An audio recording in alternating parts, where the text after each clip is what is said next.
malu sama rakyat Selangor。2014年，雪州掀起撤换大臣风波。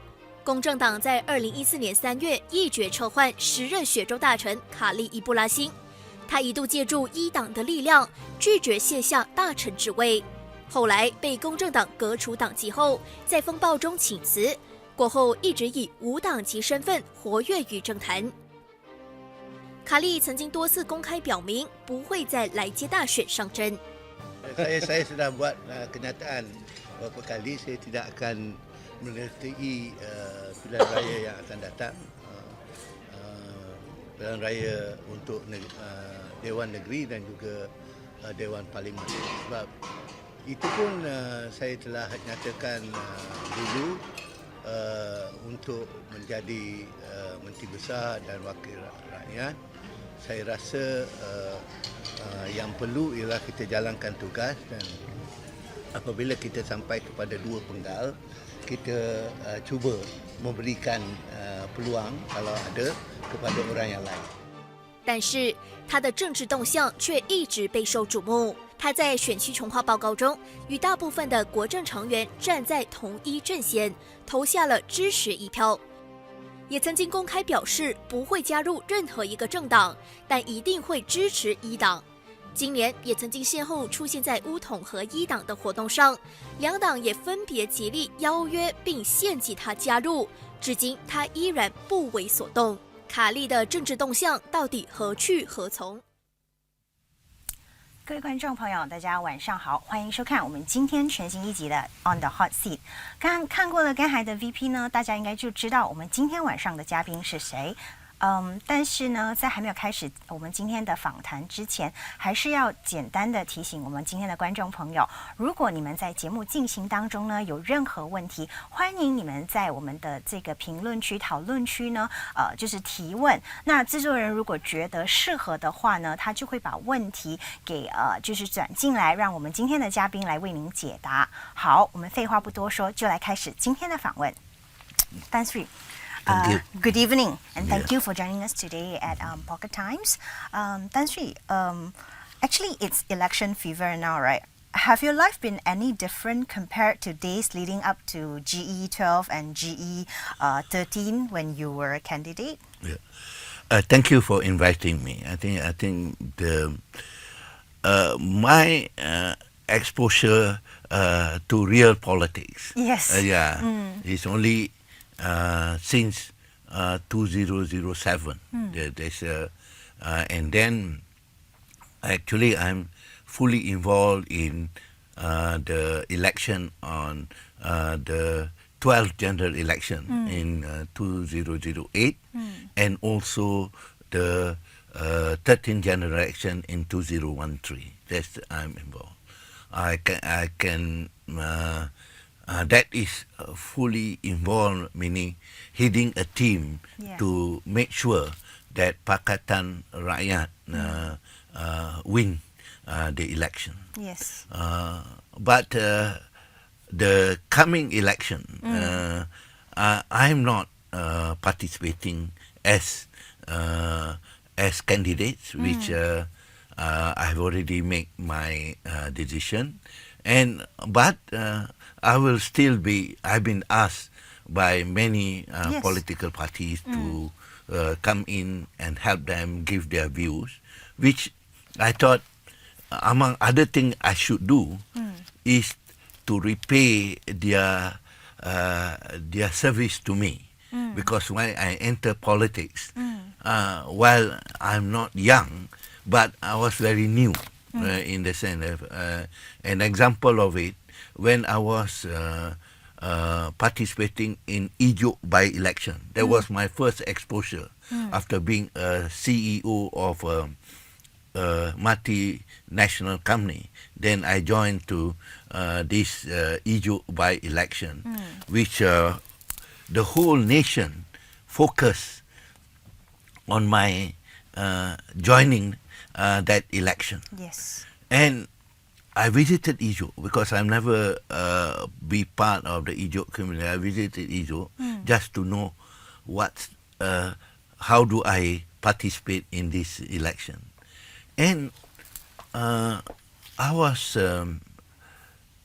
received by people in Ijo very nicely. I thought it was my party members. This is Keadilan. I was part of Party Keadilan Rakyat. So, but actually, the one who received me were past members. Past members who says to me, Tan Sri, I'm giving you, allowing to stay in my house so that you can campaign for the election.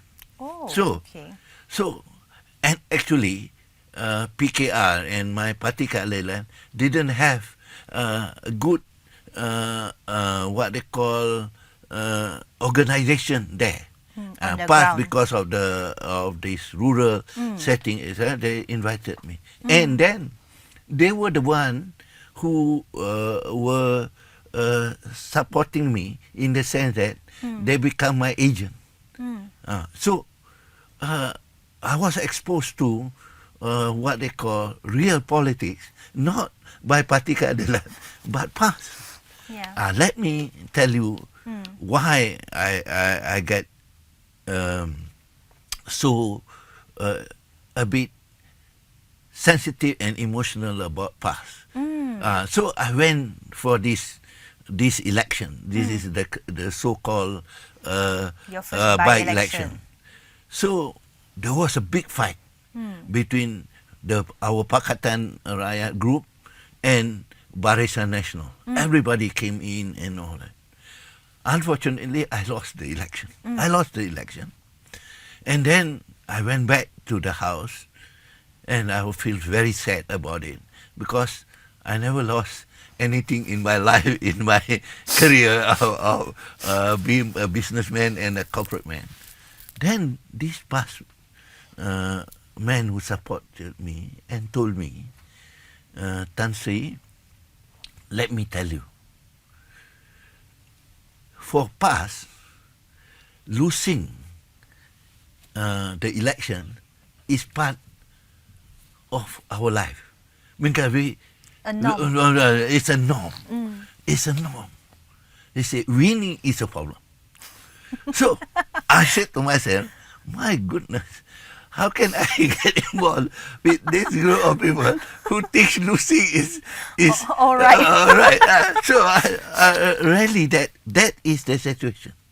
So I kept quiet and then still work with them, and then less than 9 months, the 12th general election in 2008 announced.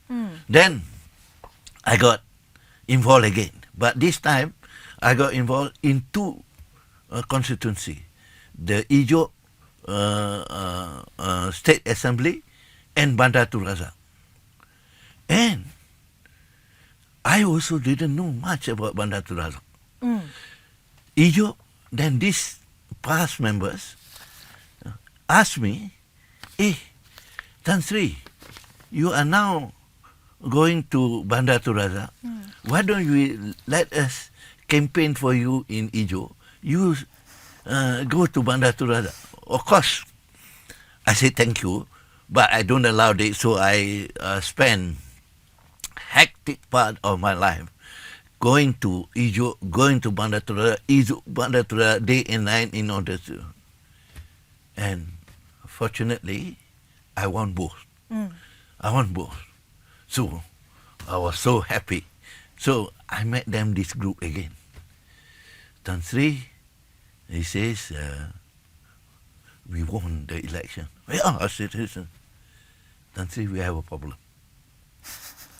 I don't see, for me, I don't see there is a problem. He says, problem is that now you are doing, you have a responsibility to the people, the rakyat. And the trust of the rakyat is on you now. But I'm quite confident of that because I was doing my investment management. I was the unit trust CEO and a bit more successful than other unit trusts. So I can handle money well and able to serve in the most honest possible manner. So I told him, yes, but I remember their statement to me to say, you are now a trustee. So, and on the top of that, I became Menteri Besar. So, winning 2 assemblies and then become a Menteri Besar, I work hard. I believe in transparency. I believe in accountability. I must be competent in my management. So, but I thank PAS for supporting me and giving me the lesson, which I don't have. As a corporate man, I know all this, but I don't have this emotional license that you will be looked after. And that's it. And then I participate in the 13th general election, heading the Selangor team, and we were very, very successful because we achieved 2/3 majority for Pakatan Rakyat, and winning in most of our target areas. So and that's history already. And then I wanted to say this is the way to manage our political activities. You serve the Rakyat, you serve honestly, you serve well, and they will remember you and support you for the future. But the long and short of it, my party doesn't like that very so-called straight line attitude, because in politics you have to weave yourself to the system. I do not mind that, but what I mind is utilizing the state resources for unnecessary work for politics, which I think I remember the past request. So I said, I'm not doing it. And because of that, I think I was sacked from the party and I was asked to leave. But I'm thankful for that. I have no remorse to that, because I've done my job. I come out of being a Menteri Besar. Even today, I can shake people's hands in the Chinese villages or in the malls and all that. They look at me and they say, oh, thank you very much for helping us and all that. Then I'm satisfied with it. So that's the picture of my involvement in politics. But now I'm an independent politician since being the second. But I do my work differently. I look at the nation as a whole. What can a member of parliament or a state assembly value add to the development of the nation? But Tan Sri, since that you have such this human touch or this nice experience with PAS, why did you not join PAS, and why did you stay as an independent since 2014? The reason is very straightforward. I know I'm not good in politics. You see, if you want to join a party, you have to go through the process of being leadership. You got to. This is a different thing altogether. Is it really different? Because as a CEO, you have to go through. You have to climb through corporate ladder. CEO is different. It's based on performance. Yes, that's true. Performance and based on what they call your reputation and all that. But politics, it's more than that. It's more like that. Sometimes this is where I got a lot of stress. Sometimes in a political discussion, everybody is agreeing to the so-called what you want to do. But later, either they forget about it or they change their mind. And that you must know how to handle it. But being in the corporate world, we are so, I think we are not so patient. We say, but in politics you have to be patient. You should be able to say, oh yeah, now you change your mind. Let's think about it and all that sort of thing. But that, I think, I may not have the character for that, because I was trained to look at what they call, the term they use it, bottom line, deliverable. Yes. Sure. But now somebody agree that this is a good delivery, but yet opposing to it. So you got yourself confused. So I thought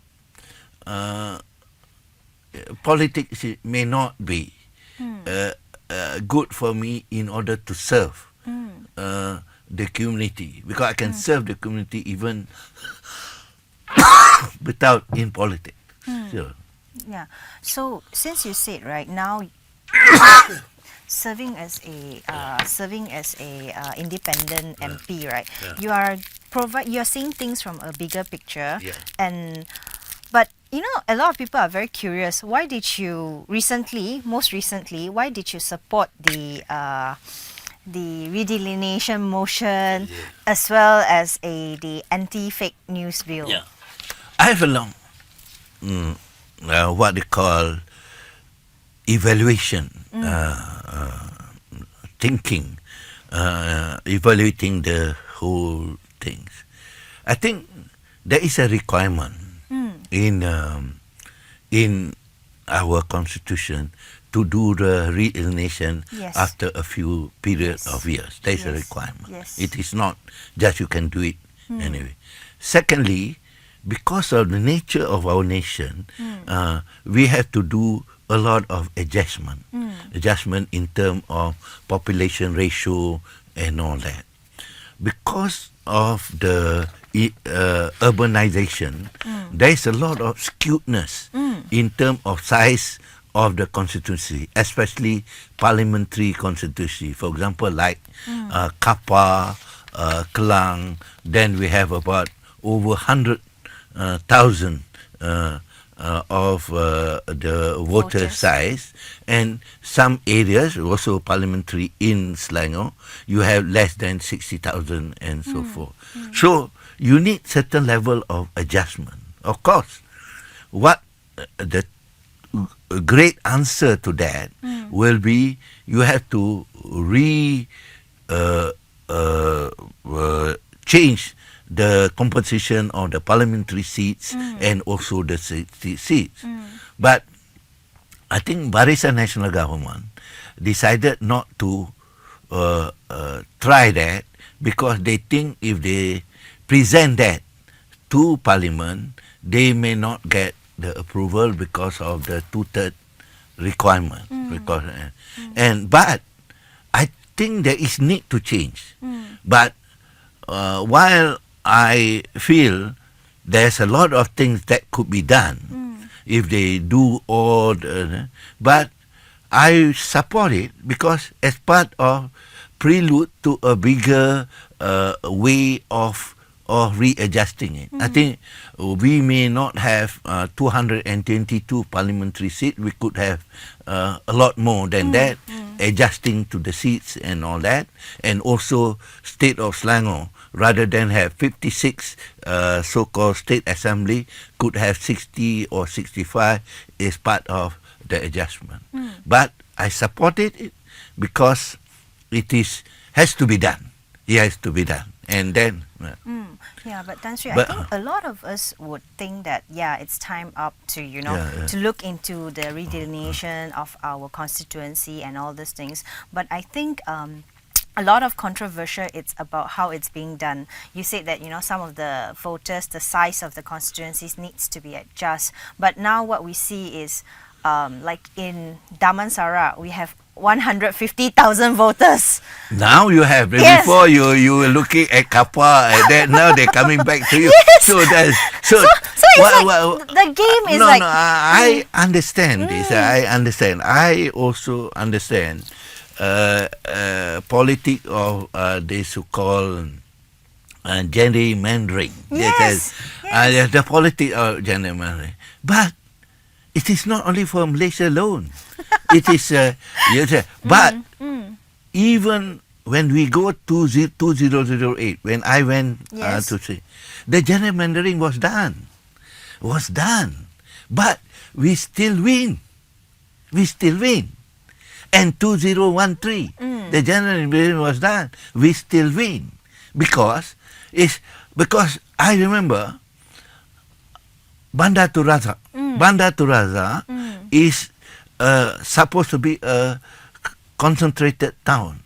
But somehow or other, there is one part which I have to travel 7 miles away from Bandar Turaza to Lembah Pantai in order to see my voters. That was the adjustment. And it was adjusted before. But, of course, I complained.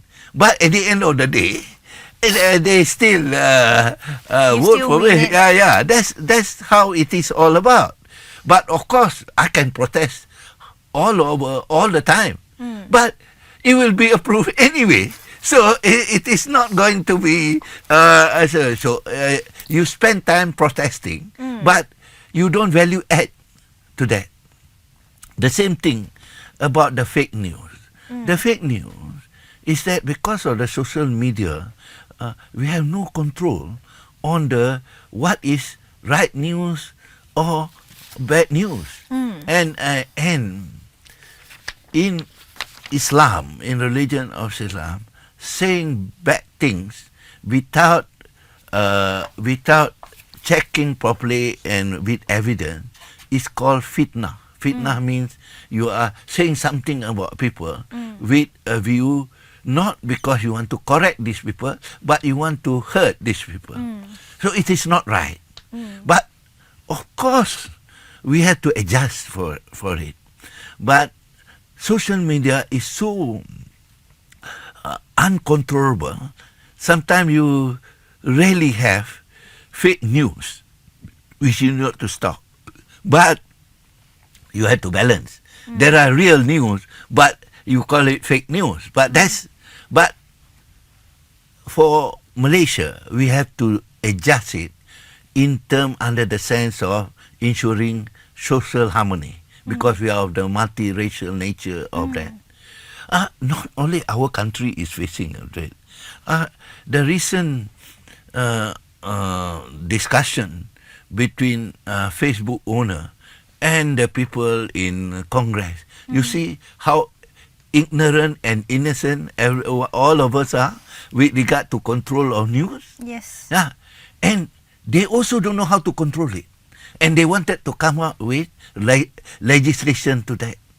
And of course, if you look at Australia and New Zealand and also United Kingdom, they are starting to introduce laws with regard to that. We have to study. Yeah. Of course, I don't want to follow the Chinese model where they can just stop it at any time. So, as far as I'm concerned, fake news allow a recourse. A recourse, that means if you feel hurt by the news, you can go to court to request the court to say whether this news should be stopped. That means it is not done by the government. It's done by the court. And then if the court feels this is not fair, then it can be pulled out.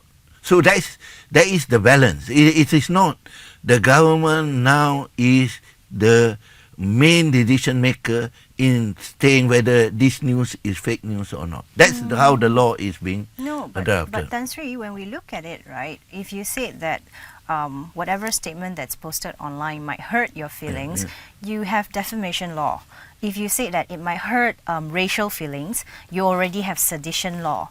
And if you say that, you want the Multimedia Commission to step in, we already have the Communication and Multimedia Act.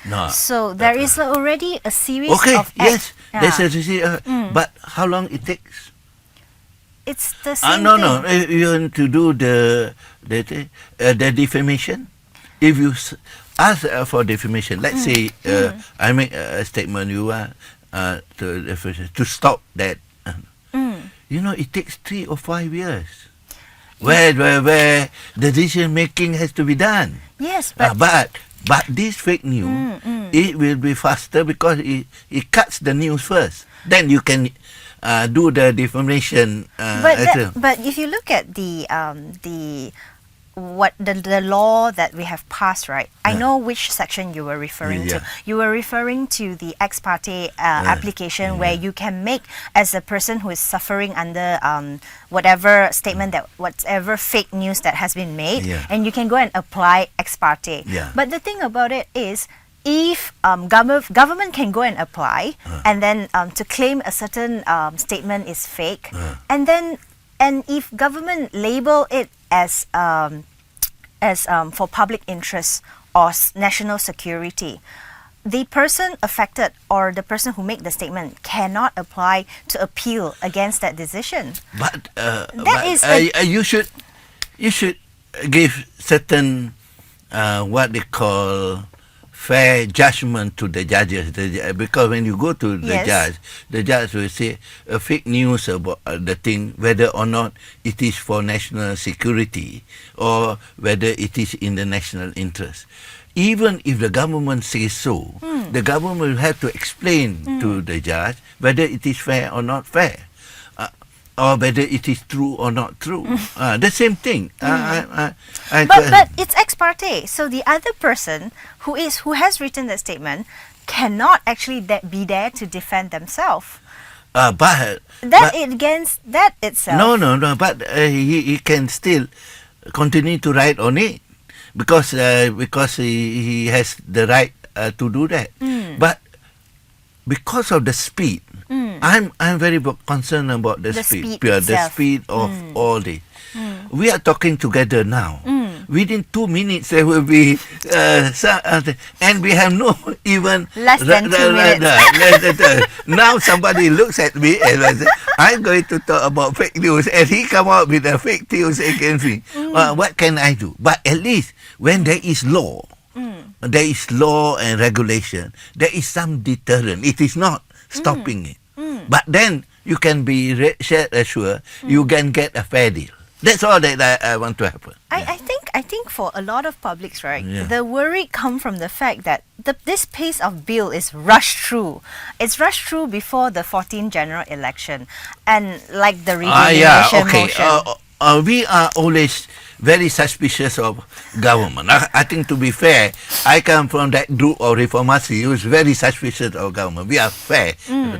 But there are decisions by government, in spite of so-called unfairness, it could be correct. So I only use the correct one. I am not going to use and I will choose the correct one. But can I value add to this? Actually, if I was given to draft this, can I value add to this? If I cannot value add to it, and I believe something has to be done, I supported it. That's all that I do. But you can improve on it.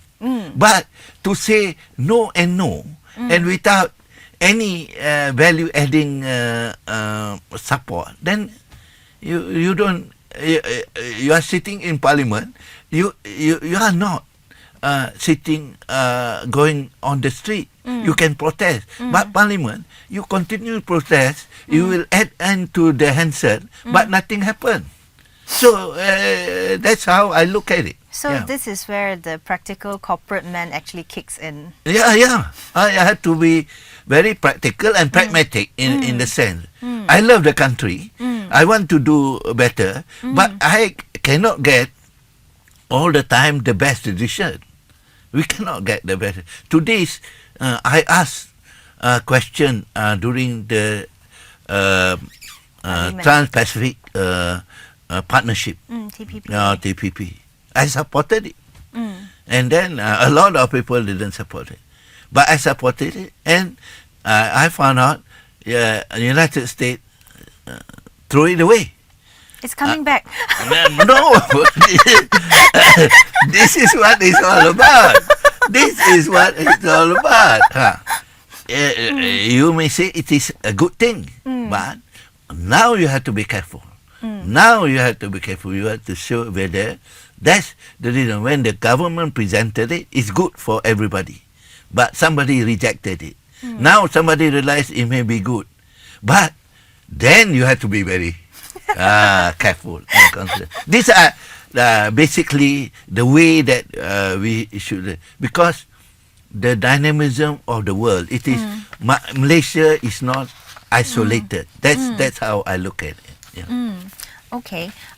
You mentioned that you are from the Reformasi generation, and people from that generation are very skeptical about the government. Are you less skeptical about the government now?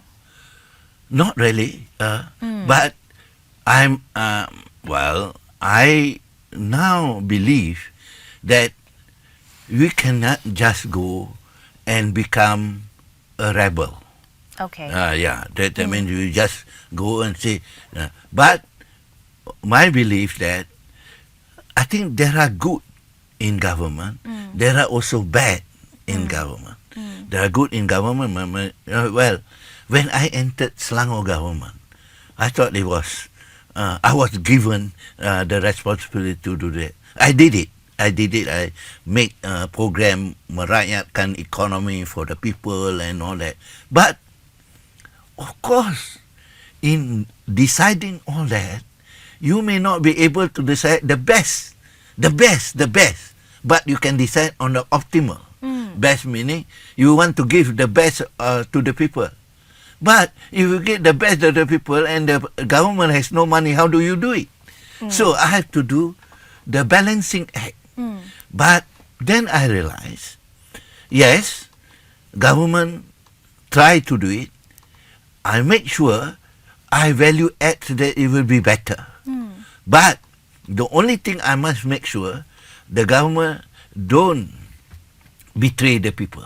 That's I want to make sure. That means I believe in government should not be corrupted, but government should be able to be very transparent in their decision, and I will continue to fight on that.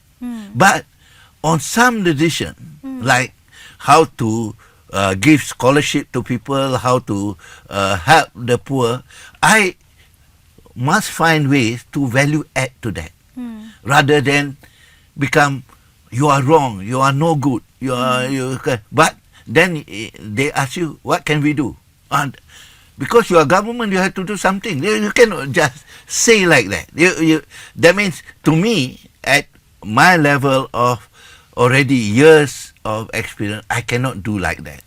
What I have to do is to give value-adding suggestion and making sure it is in the correct path.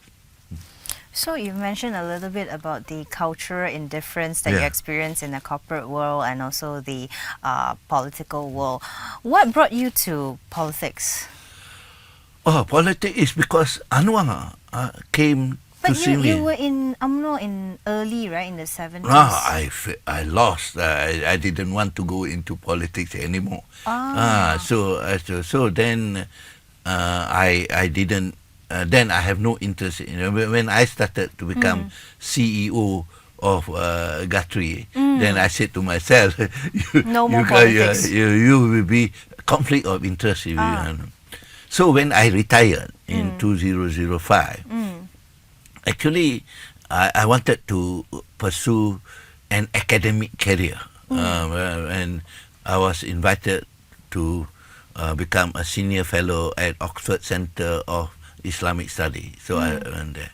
Then Anwar got out of jail, and then he met me in Australia and to say, would you like to come and join this reform? Was it like a coincidental meeting, or he came to meet you? I don't know whether whatever it is. I met him at my daughter's house. We had the house, and then I was also thinking of retiring easily, so he says, "Well, don't come." Then I said, "Okay." Then he made me straight the treasurer of Parti Keadilan, Bendahari Agung, but without money, of course. There's not much money in that. You're supposed to find the money. I had to find the money, and then you see he made me participate in the by-election, and I was big the Menteri Besar and all that.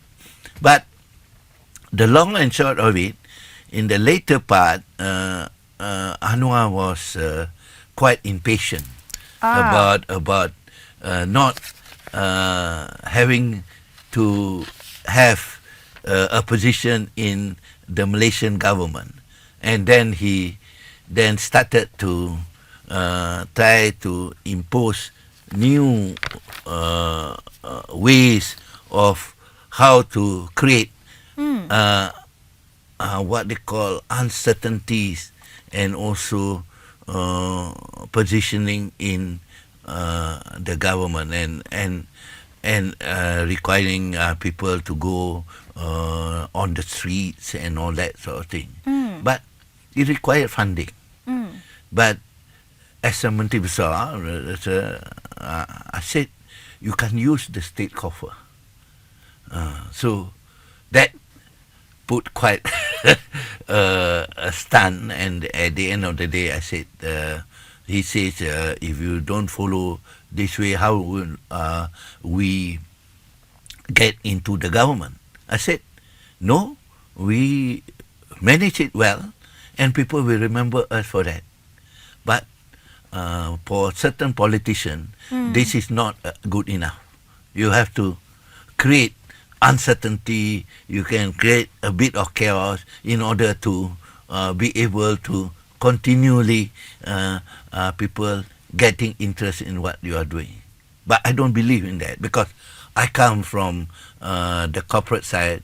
You will give good dividend, you get good profit, and everybody will remember be with you for a time. So I was sad, but I'm quite happy with that, because I'm not worried, because I still owe pass. This is the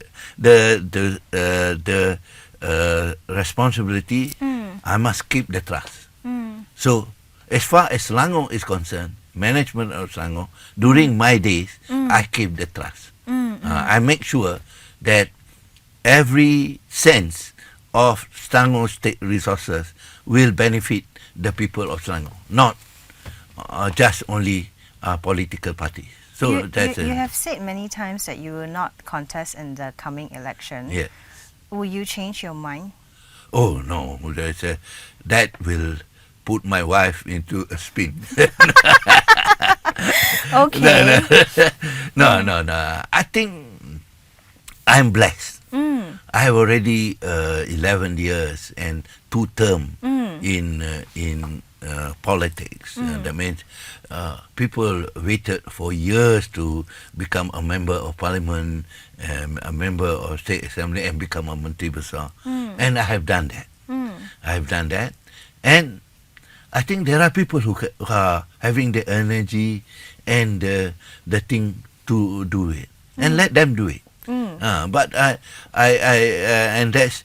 was invited. To be fair, I was invited. Even past did hint to coffee and all that. Why don't you join us and all?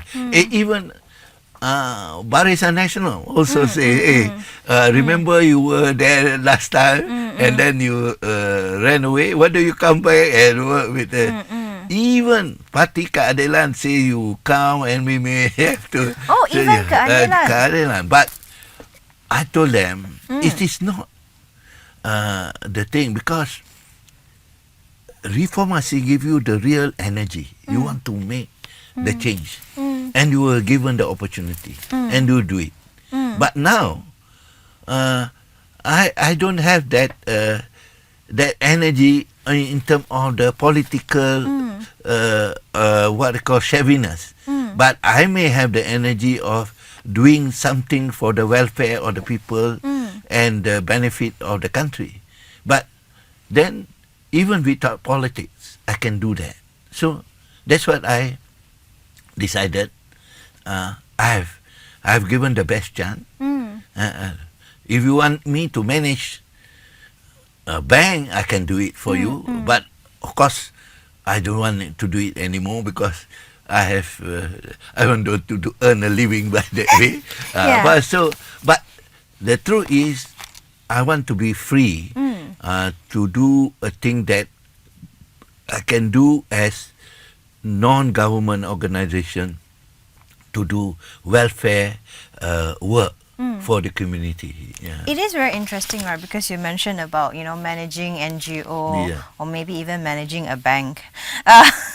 No, but because this one of our audience, right? This audience, his name is Chung Xiang Chai. So he asked, I think he's quite creative. Would you consider setting up a new political party and work with Pakatan Harapan and to join Pakatan Harapan? No, because actually the idea is okay, but being an organization man, my view is it cannot be done in the shortest period of time. You have to build it up Over the years. I'm not Mahdi. Mahdi is you want to do. I'm not, because you have to build up at least for a decade. Then only you will be recognized and all that. And also you have to train your people. Unfortunately, Parti Keadilan and the so-called Pakatan Harapan Party now lost the principle, the political principle. They lost it. They lost the image of a principle-led party. But it is a political party, but without principle, without soul. When do you think that they lost it? They lost it when they throw away PAS, and then they get Mahdi out of the blue to get involved with them. And then they have hug and kiss with Anwar Ibrahim. And the fact that I joined Reformasi is because helping Anwar to fight against the ills of Mahdi. And now they are together.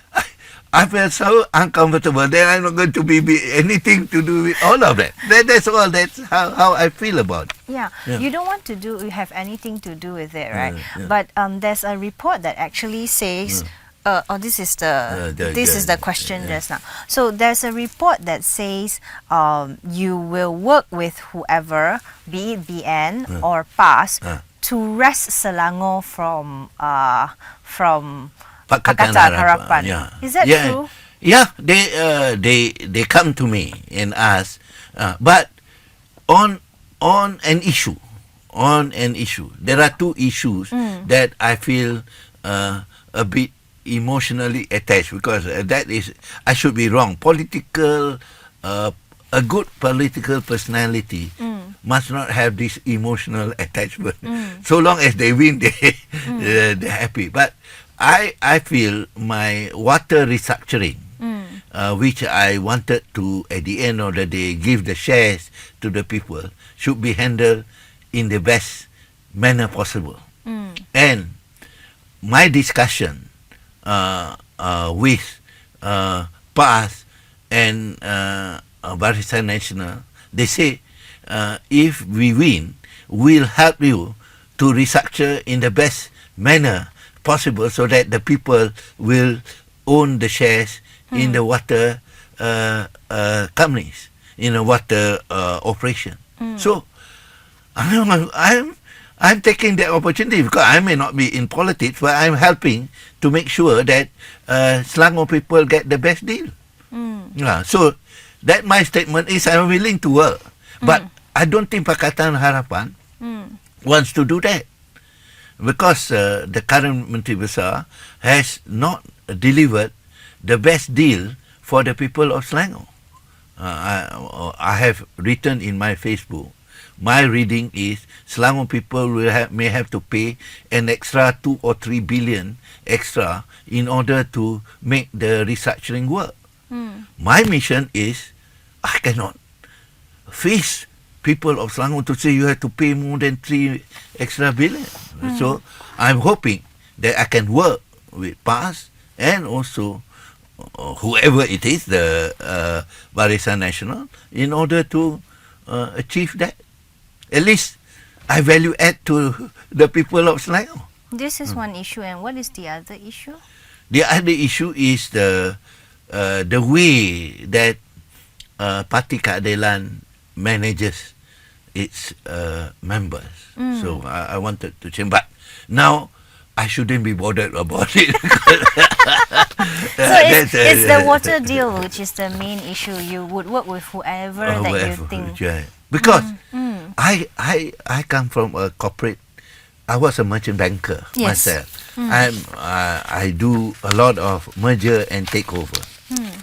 When I put my mind to it, I detail it out in such a way I will be able to say at the end of the day, this is what we get. But if people didn't follow that, and that's where we are going to lose as a result of it.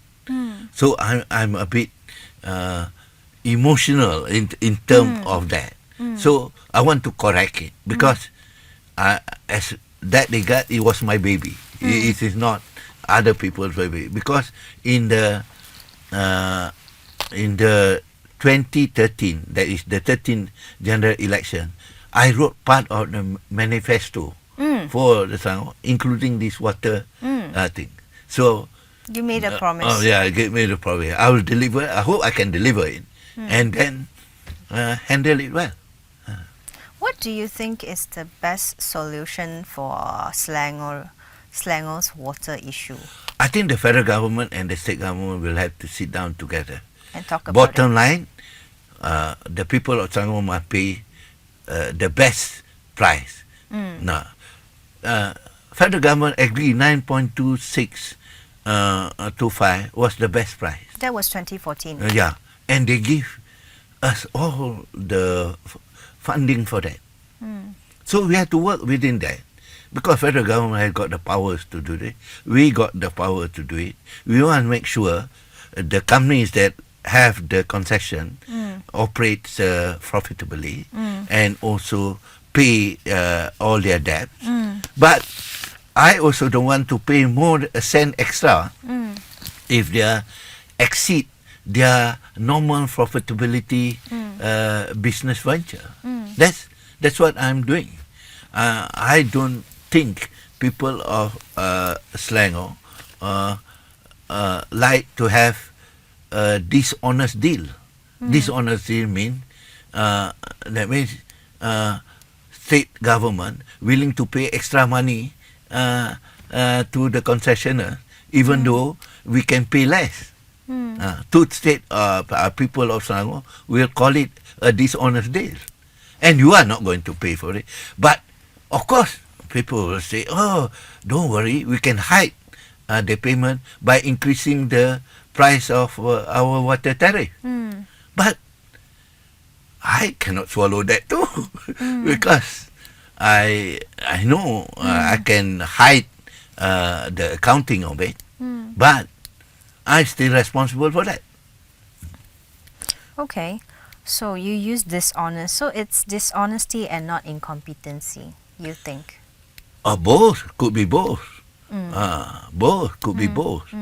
But that's the reason why government must be transparent. And then you can open up. I volunteer to have a state assembly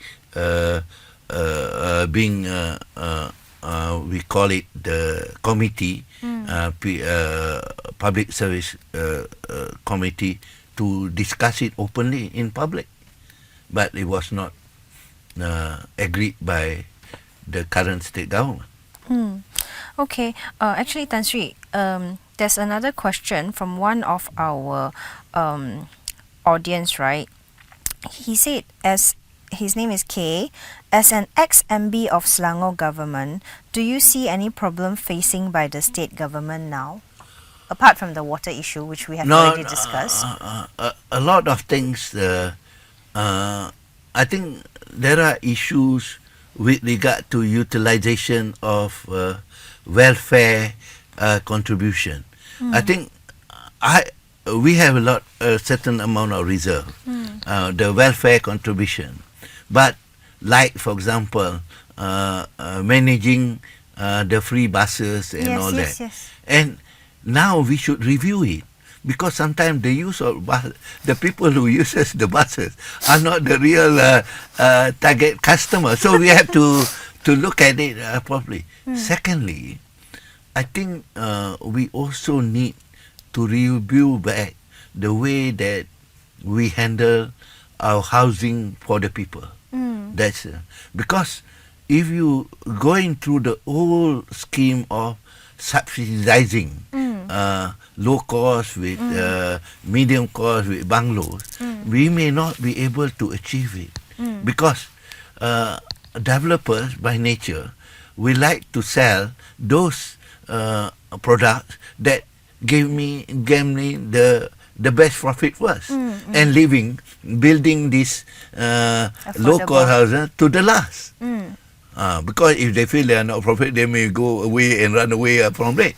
But that is the issue. The issue is, secondly, I think we are still not very transparent in terms of our budgeting. Because my issue is we don't know the amount of income that we get because collection of all that. But we wanted to plan our spending for one whole year. But if we do that, that means we may be overspending and then we have a deficit budget. I think we shouldn't be happy with deficit budget. But the way we should do is because of the nature of reporting now in the world, in terms of accounting, we can get daily balance. It's not even a weekly balance, daily balance. So we can, every sitting of parliament, we can discuss about a budget. That's what the UK Parliament is now doing. They have a spring budget there. So by doing that, we only spend what we have. And then we can review back. That means the people will know that whether we have a overexpending or we are not spending. So that will be a better way because we are in so-called this fast-moving internet society. Third, I think some of the development plan of Selangor doesn't take in account putting Selangor into a forward-looking state. Just an example. We have a chance to repair our pipes or the piping for the water. Pipes. But when we repair the pipes, we have the reserve, all the reserve. Why don't we lay fiber optics with the pipes so that Selangor will have a very systematic what they call communication support. Then we can handle the 5G better than the 2G and the 3G because fiber optic takes a lot more data than that. But we have to do it. But we have to, that shows that we prepare ourselves not for today, but for the next 2 decades to come. And Selangor will be the center of Malaysia. So that's some of the idea that we need to move forward. Okay, so we have another question from our audience. Her name is Stephanie Chua. So her question is, do you think Selangor is better under BN or Pakatan Harapan? Do you agree with the candy politics? Okay, let me say this. Yeah, it's a two-part question. My answer could be biased. Before I go biased, first, during the period of before I came, I think it was badly managed. I came from that is the period where the Barisan National period where they reduce there's not much reserve in the state. A lot of programs are not very transparent. A lot of things have been done. But for 2008 to 01415, we have done well. We have done well. But we are learning. My belief, I agree, that candy policy is not a good long-term solution.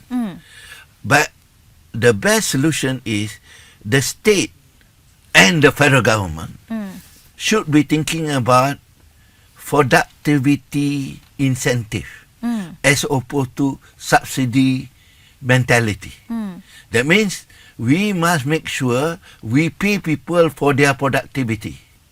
And then as a result of that, based on the subsidy that we wanted to give, but we translate it into productive thing, and then we achieve two situations: increase in productivity and increase the income of the community. So I think to say that Selangor is better in prohibition, yes, it is better, but we could do much better. But I think BN also now, based on their manifesto and all that, even past, based on their manifesto, they wanted to do better than what we are doing now. So it's okay.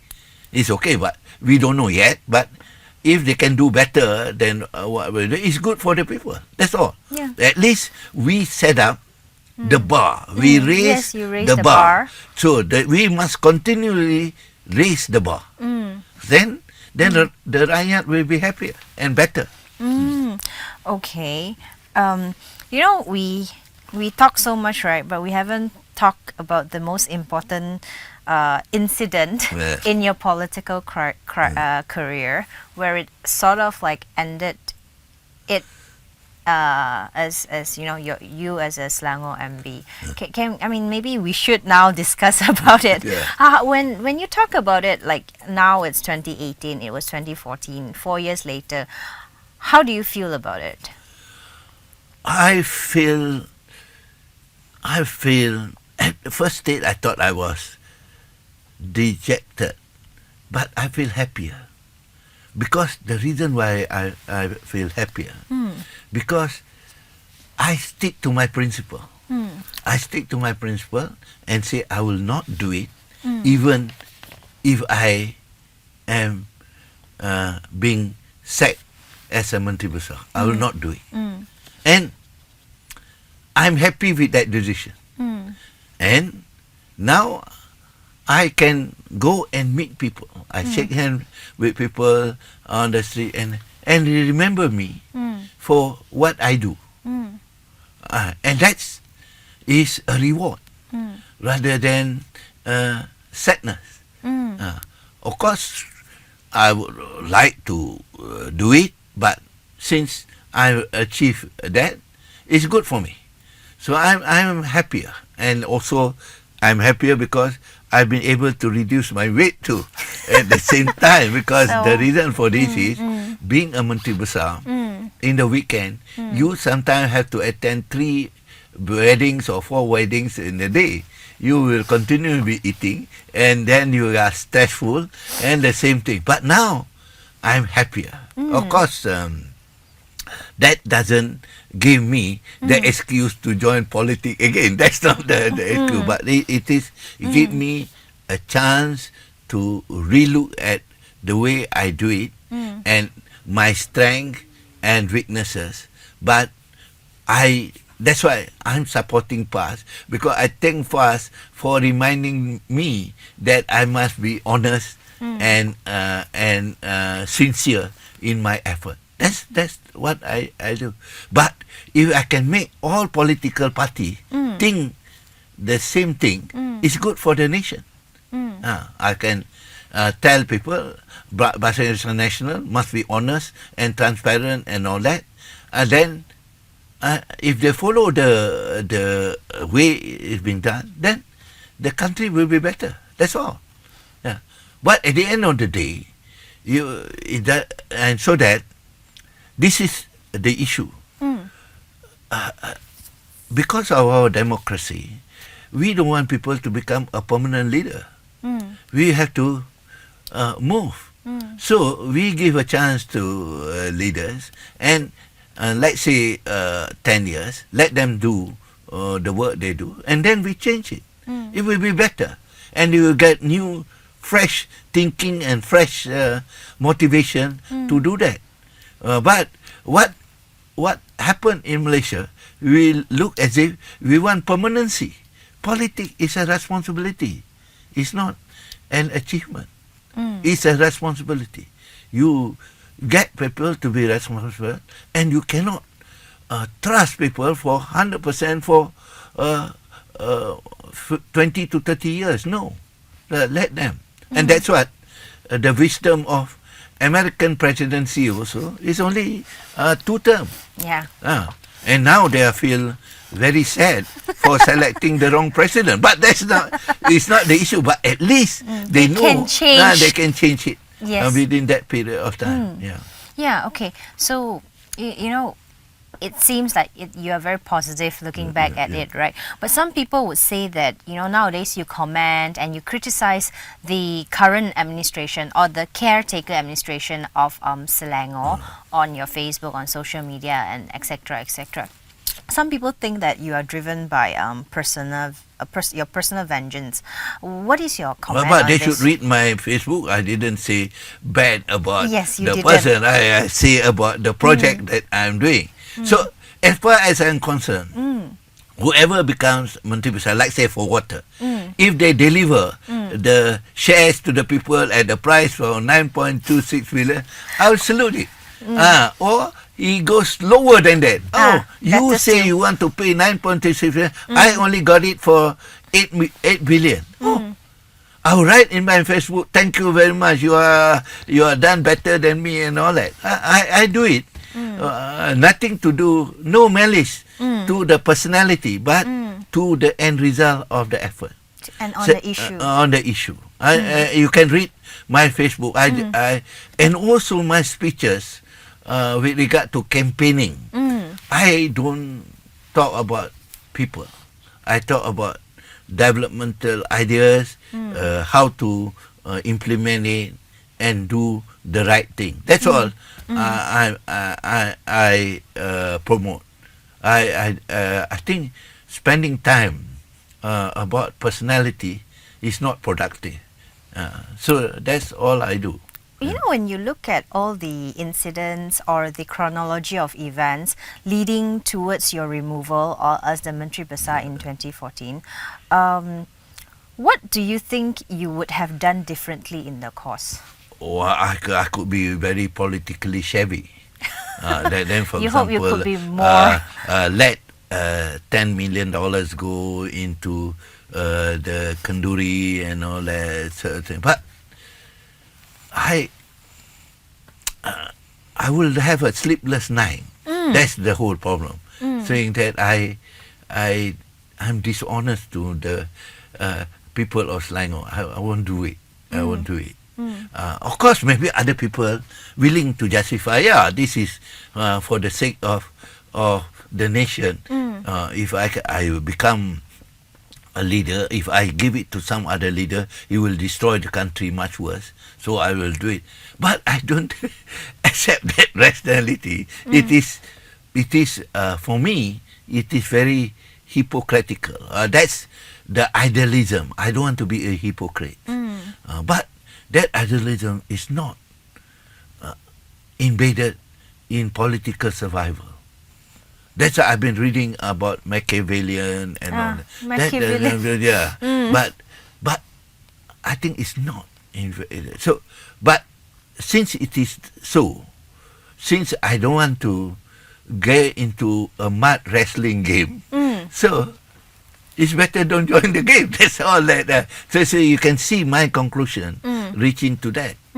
While I like sports, I like to participate, but I only participate which I think I can honestly do the good thing.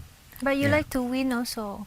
Oh yes, I like to win, but I, of course, during my days at the university, I was have a chance to study in Australia. If you are a cricketer, you say to yourself, you do something different. It's not cricket. That means you must be honest. In Australian term, they call it a fair dinkum. That means you are fair, but you fight hard. That's how I look at it. Yeah. Yeah, since we are on the events, right, and what you have done differently, right? One of our audience, right, his name is Chin YJ. Yeah. He said, right, he can never understand, right, why then you didn't try to go through the route of dissolving the state assembly and hold an election. No, I have a discussion with the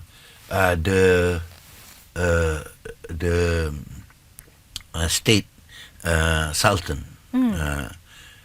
He, of course, he's Sweden. He feel dissolution of the state doesn't help in the sense that it is also it is going to just changing the what they call the people in the chair. It's like a rotation because he says you already have 2 years. We only need to wait for another 3 years to complete it. So why waste a lot of resources and all that? And secondly, he looked at me whether I'm worried about losing the job. And I told him, no, it's not. I won't change. But then he said, if I follow what they want, but that's the reason I don't want to follow. So it's the decision is on me. It is not on. But for the sake of the state, we may as well let the state go through the process until this election, and the people now can decide who is the better leader, who can handle the state. And now I'm quite sure Barisan Nasional come out with manifesto that give a lot of things to Selangor which they never dreamed before. So and pass also. So that's good for the state. So if you dissolve during the crisis, we are talking about crisis. We are not talking about stability on the state. Could you imagine having a state dissolution at least 6 to 8 months? Yeah. The states are not functioning. So Tan Sri, when is the moment? What is the moment that you actually decide I shall resign? when they say if you don't do this, you may sack you. So my because you drag on for quite long actually. Drag on, but then they say if you don't willing to do that, then my answer is that's the wrong answer. I thought. So what? That's it. Oh, okay. Because you actually put up a fight, right from Kajang. No, the Tuanku asked me to say to make sure that I would have take my bag and go. Go. Okay. Because my attitude was I don't deserve it because I don't need this job. That was a bad attitude, of course. I don't deserve it, but I thought that was my feeling. That's why I don't feel very sorry about it.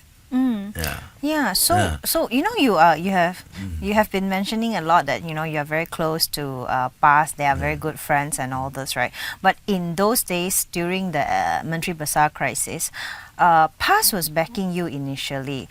And then they changed their stance and withdraw the support. Have you expected such turn of event?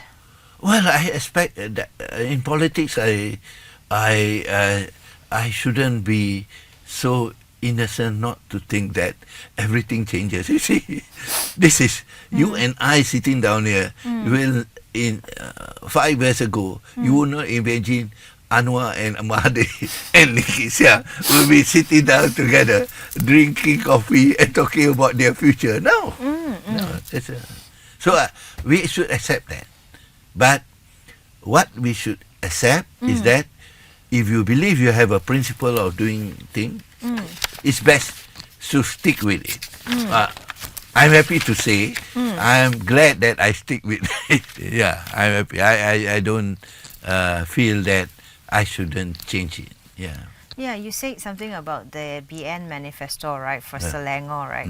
So, from your point of view, how good is the chances of BN taking back Selangor after 10 years?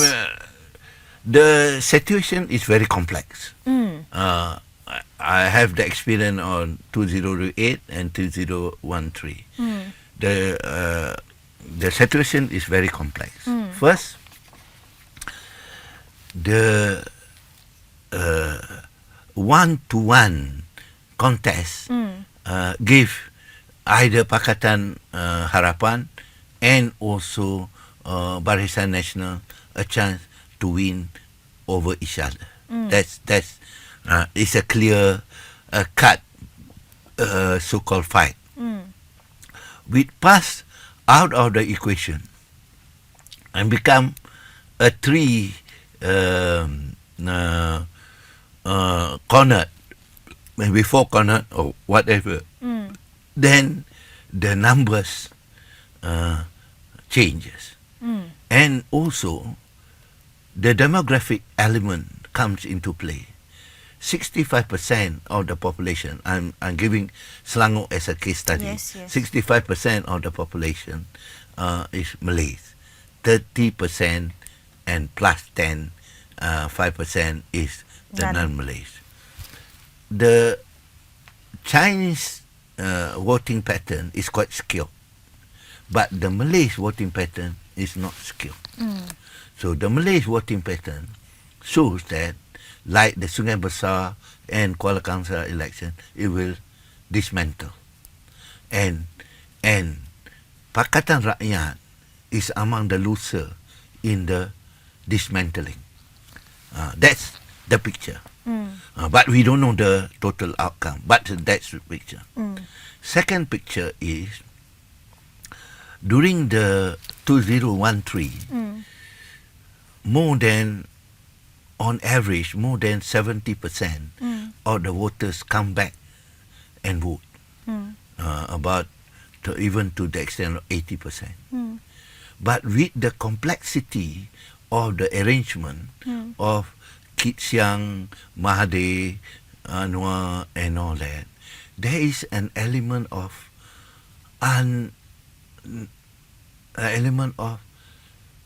not excitement in terms of this, and the people also mistrust. Then the chances are people are not voting, or people are not very eager to do the selection, and it confused the issue. And given that picture, that scenario, for Selangor even, Barisan Nasional could secure more seats than before. And then maybe it will be a close call. I mean, three groups will be controlling it. We don't know what's the outcome, but it's not being a clear cut for Pakatan Harapan to win. That's the picture now. And we did. I did look at some of the studies by the Singapore Institute and all that. The party like Amanah PAN, while their noise level are very high, noise level in the decibel in terms of, but the support is very low. That means they couldn't get the past people to get to them. And also the UMNO people are they're able to retain, for some good reason, they were able to retain their support. So, PAN is not, and then Parti Keadilan, unfortunately, do not have the infrastructure. They rely on Anwar to create the momentum. Oh. But if you go to the village now, if you let's say Ijo or Sungai Besar, you find past structure are well secured. You can sometimes didn't even know where's the office of Keadilan. So that's the picture. That's the picture that you have On the ground. On the ground. So as far as I see, the end result, depending on the situation for the next 1 month, politics is a daily situation. But I think most likely it will be a close call. But do you think PAS, right, as a political party, it could be in the... Now it's actually a mainstream party compared to many, many years ago. But could it actually one day govern this country, this nation? With somebody else. It has to be done with somebody else. Why Because do you the think nature so? of the politics is there. There's no way now. It become worse. Just like the European. It will become worse because of the segmentation. The voters cannot be homogeneous now. So you said the nature. Is the nature of our society or is the nature of the political party? The nature of the urbanization, the economic nature of our urbanized Malays are quite different from the Past rural Malay. Malay. And the Chinese also, the small, medium, and the so-called the tycoon, it's also quite. Therefore, and they have different interests. And there are different interests. We could have even a women's party. Oh, I'm not hoping for that, but that's what. Why not? So that's how it is going to be. So it will be more and more diversified, and they have to get collusion in order to establish government. This happened in England, Yes. in Europe. happens. If the country starts to develop, then you have this fragmentation of the party, and they have to join in order to stabilize so the extreme right and the extreme left has no place in that coalition. So that's the picture. Okay. But it not happen in one election, but it will happen in Over the years. over time. Okay. Tan Sri, our discussion has lasted more than 70 minutes. Yeah. It's like a great discussion. I'm going to let you go, but I have to ask you the last question. Yeah. You know, just now in the video, right, that clip that we played, right, you mentioned something that, 2 term is enough. We have to give chances to the younger generation. From your past experience serving the constituency or even serving as a Menteri Besar, what message would you like to convey to those future aspiring politicians?